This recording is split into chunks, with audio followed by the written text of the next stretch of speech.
हाँ, तो कल अपन ने पढ़ लिया था इंसेक्टिवोरस प्लांट्स तक, ठीक है ना। Today we are going to study symbiotic plants. Symbiotic relation का मतलब होता है जो दो जने एक दूसरे की मदद करके एक दूसरे के साथ जीते हैं, यानी वो अकेले नहीं जी सकते।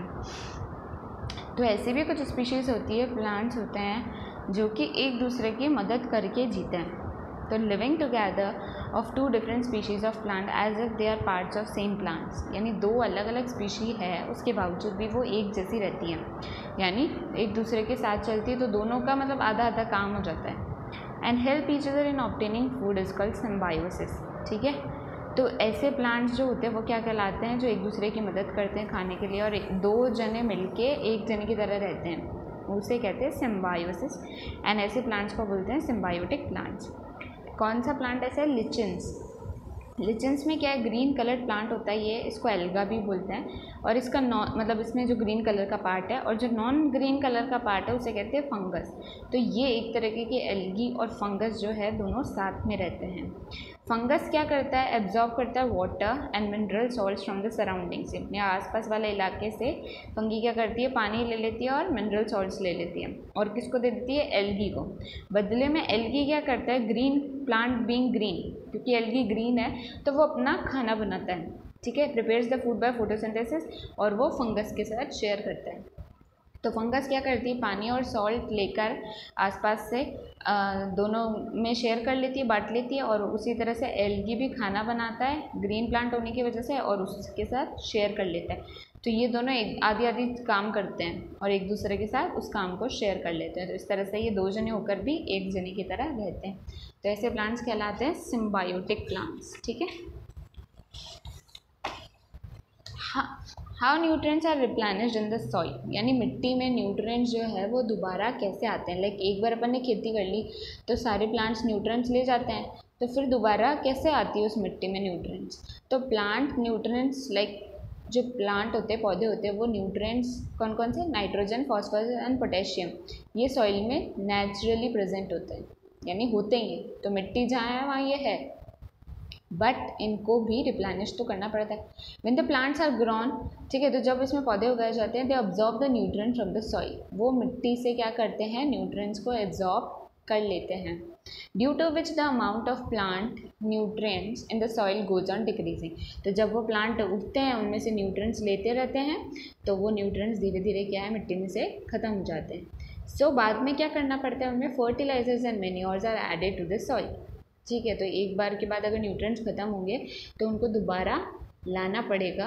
कैसे लाएंगे, मैन्योर या फिर फर्टिलाइजर्स ऐड करके, so that soil gets enriched with nutrients like nitrogen, potassium and phosphorus etcetera, ताकि मिट्टी में क्या, एनरिच्ड यानी रिच हो जाए, भरपूर मात्रा में हो जाए उनमें ये न्यूट्रिएंट्स वापस से। The crop plants can then grown well in this soil, फिर बाद में वापस से अपनी फसल अपन उसमें अच्छे से उगा सकते हैं। A lot of nitrogen is present in the air, but the plants cannot use nitrogen in gaseous form. हवा में आपको पता है 78% नाइट्रोजन ही होता है, बाकी ऑक्सीजन, कार्बन डाइऑक्साइड ये सब है। तो इतना होने के बावजूद भी प्लांट उनको डायरेक्टली हवा में से नहीं ले सकते हैं, क्योंकि वो गैस फॉर्म में, N2 नाइट्रोजन गैस फॉर्म में। तो द बैक्टीरिया कॉल्ड, फिर वो लेते कैसे हैं, और मेन इनके लिए नाइट्रोजन ही होता है प्लांट्स के लिए। तो बैक्टीरिया होता है एक राइजोबियम, ठीक है, वो क्या करता है, वो हवा में से नाइट्रोजन ले सकता है, ठीक है, और बाद में उसको एक सॉल्युबल फॉर्म में कन्वर्ट कर देता है हवा में से लेकर के। राइजोबियम बैक्टीरिया जो होता है वो खुद का खाना खुद नहीं बना सकता, तो वो कहाँ रहता है, it lives in the roots of peas, gram and moong, beans, जो भी अपने चने, मूंग, मोट होते हैं ना, लेग्यूम्स होती है, उनमें वो रहते हैं, उनकी जड़ों में रहते हैं, ठीक है। तो उनकी जड़ों में रहते हैं और वो क्या करते हैं, हवा में से नाइट्रोजन लेते हैं और उसको सॉल्युबल फॉर्म में बदल देते हैं, अमोनिया या नाइट्रोजन ऑक्साइड, जो भी प्लांट्स को चाहिए, ठीक है, और बदले में अपना खाना ले लेते हैं। तो most of the pulses dal are obtain from leguminous plants, तो बहुत सारी दालों में वो लेग्यूमिनस प्लांट से ही मिलती है अपने को दालें। तो इन रिटर्न, तो बदले में प्लांट क्या करता है, उस बैक्टीरिया को फूड और शेल्टर यानी खाना और रहने की जगह दे देता है, और वो उसको नाइट्रोजन दे देता है। तो इस तरह से दोनों एक दूसरे की मदद करते हैं। तो दे हैव सिम्बायोटिक रिलेशनशिप। अभी बताया था आपको सिम्बायोटिक रिलेशनशिप क्या होता है, जहाँ दो लोग एक दूसरे की मदद करके जीते हैं, ठीक है, एक दूसरे का सहारा होते हैं। तो यहाँ पे भी ये लोग क्या कर रहे हैं, सिम्बायोटिक रिलेशनशिप में रह रहे हैं और एक दूसरे की मदद कर रहे हैं। This association is very useful to the farmers. तो इस वजह से ये जो चीज़ है, ये रिलेशन जो है फार्मर्स के लिए काफ़ी मददगार होता है, क्योंकि इससे मिट्टी को न्यूट्रिएंट मिल जाते हैं, है ना। तो उसको जो रिप्लेनिश करने का तरीका है वो अपने आप हो जाता है, नेचुरली हो जाता है। इसीलिए खेती में कई बार ऐसे ध्यान दे के की जाती है, लाइक एक बार दालें उगाएंगे फिर ये उगाएंगे, तो उससे क्या है, अलग अलग तरीके का न्यूट्रिएंट यूज़ होता है हर बार। वरना एक ही एक अगर न्यूट्रिएंट यूज़ किया जाए, जैसे नाइट्रोजन ही नाइट्रोजन जिस प्लांट को चाहिए वही उगाते जा रही हूँ, तो नाइट्रोजन की कमी हो जाएगी थोड़े टाइम बाद मिट्टी में।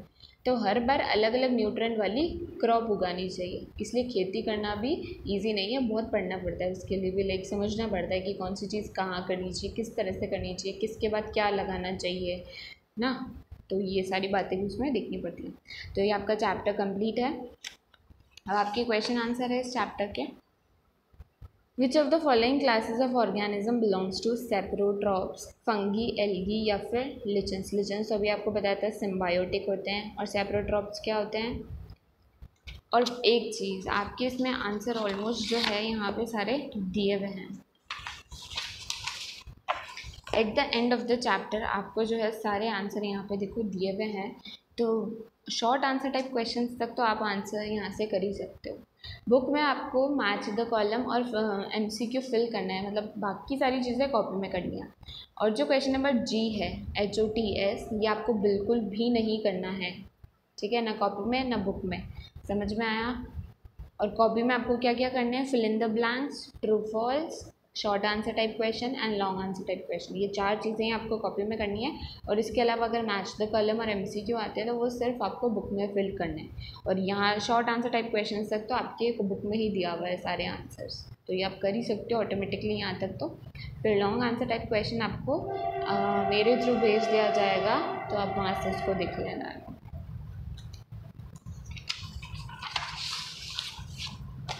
तो फंगी इसमें सेप्रोफाइट्स में आ जाएगी। Insectivorous plants eat insects to fulfil their need of, कौन से चीज़ की नीड को फुलफिल करते हैं वो, तो नाइट्रोजन, ठीक है, उसकी कमी को पूरी। One of the following is not a parasite, this one is, जो पैरासाइट नहीं है इनमें से। पैरासाइट का मतलब क्या होता है, जो दूसरे की बॉडी पे जाके या तो उसकी बॉडी के ऊपर रहे या अंदर रहे। तो लीस ये सब जो है ये अपने जुएँ वगैरह ऐसे लग जाती है, और कसकटा ये भी अपने बॉडी में अटैक करता है। बट एल्गी अपनी बॉडी को अटैक नहीं करती है, ना अंदर से ना बाहर से, तो it is not a parasite. Which of the following is not required for photosynthesis, क्या नहीं चाहिए, ऑक्सीजन नहीं चाहिए, सनलाइट नहीं चाहिए, या वाटर नहीं चाहिए। ऑक्सीजन, क्योंकि ऑक्सीजन तो वो देती है, ठीक है ना। Which part of the plant is called food factory, कौन बनाता है फूड फैक्ट्री, ऑब्वियसली लीव्स बनाती है। लिचेंस में chlorophyll containing partner is an, कौन था, एल्गी थी, ठीक है। The food synthesized by plant is stored as कैसे स्टोर्ड होता है, स्टार्च के फॉर्म में। Fungi like mushrooms and yeast are useful, ठीक है। Saprotroph secrete digestive juices on dead and decaying matter and convert it into a solution में बदल देती है उसको, है ना। The minerals needed by plants to make protein, सबसे ज़्यादा कौन सा मिनरल चाहिए, नाइट्रोजन चाहिए, ठीक है, उसी से उनको सारे के सारे प्रोटीन्स मिलते हैं। The product of photosynthesis not a protein, true, protein नहीं होता है। प्रोडक्ट क्या बनता है फोटोसिंथेसिस में, एक carbohydrate, sugar. In absence of green plant there will not be any living organisms, obviously true, क्योंकि ग्रीन प्लांट्स है तभी खाना बना रहे हैं, वरना खाना नहीं बनाते, और वो नहीं बनाते तो अपन को नहीं मिलता कभी भी। Cascada take food from the parasitic plant. No, why, Cuscuta तो खुद ही एक पैरासाइट है, तो वो तो जाके किसी को अटैक ही करेगा। Rhizobium bacteria lives in the roots of legumes, अभी पढ़ा था अपन ने, it's true. A plant having red leaves can not do photosynthesis, false, वो भी किसी न किसी तरह से फोटोसिंथेसिस तो करेंगे ही करेंगे, ठीक है, वो अपन डिटेल में बाद में बड़ी क्लासेस में पढ़े। Now match the column, nitrogen, rhizobium bacteria वही देते हैं। अमरबेल, अमरबेल क्या होती है, अमरबेल होती है एक तरह की पैरासाइट, ठीक है, जो दूसरे पे अटैक करके खाती है। इंसेक्ट्स, इंसेक्ट्स कैसे होते हैं, इंट्रोट्रॉप्स होते हैं। या नहीं? इंसेक्ट्स नहीं होते क्योंकि बहुत से इंसेक्ट्स देखेंगे आपने जो दूसरे इंसेक्ट को खा जाते हैं। तो पिचर प्लांट खाता है इंसेक्ट्स को। क्लोरोफिल एक ग्रीन कलर का पिगमेंट है। और एनिमल्स हेटेरोट्रॉप्स भी होते हैं, है ना, क्योंकि वो दूसरों पर डिपेंड करते हैं अपने खाने के लिए। समझ में आया? Why all animals are called heterotrophs क्यों बोलते हैं? क्योंकि वो किसी ना किसी तरीके से they are dependent on the plants and animals for their food, अपने खाने के लिए किसी और पे निर्भर होते हैं। What is symbiotic relationship? जहाँ दो लोग एक दूसरे की मदद करके जीते हैं फॉर फूड एंड शेल्टर के लिए, ठीक है। व्हाट आर गार्ड सेल्स क्या थे? हर एक स्टोमा जो ग्रीन कलर का लीव होता है उसमें एक स्टोमाज होते हैं, स्टोमेटास जो पोर्स होते हैं, ठीक है। उन पोर्स के दोनों तरफ हाफ मून शेप्ड के गार्ड सेल्स होते हैं, ठीक है, जो कि स्टोमेटा की ओपनिंग और क्लोजिंग का ध्यान रखते हैं।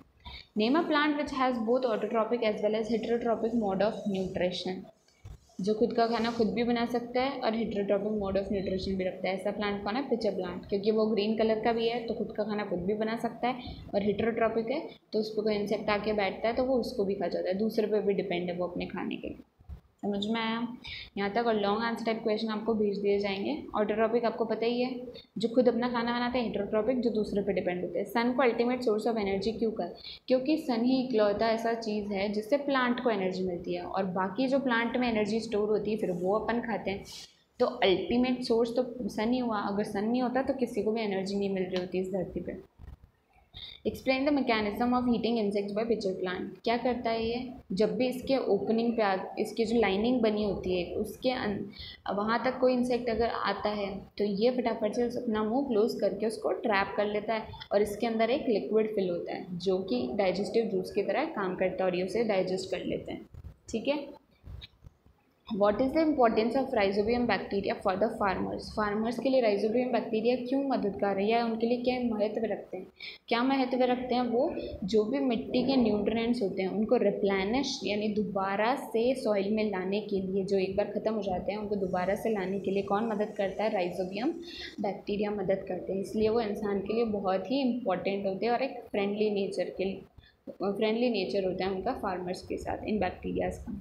समझ में आ गए क्वेश्चन आंसर? तो chapter 1 is completed here. FA1 होगा आपका, उसमें तो क्वेश्चंस पूछे जाएंगे, इसके लिए इम्पॉर्टेंट भी है आपके लिए कि सिम्बायोटिक रिलेशनशिप क्या होता है, ठीक है। ऑटोट्रॉपिक हेटेरोट्रॉपिक की डेफिनेशंस क्या होती है ना, ये क्वेश्चंस और बाकी फिलअप्स वगैरह, मतलब ये इंपॉर्टेंट टॉपिक है। एनिमल्स को हेटेरोट्रॉप्स क्यों कहा जाता है, सो ठीक है। तो ये आप FA1 के लिए प्रिपेयर भी कर सकते हो, और वर्क आपका इसको भेज दिया जाएगा, वो आप कॉपी में कर लेना, ठीक है। Thank you.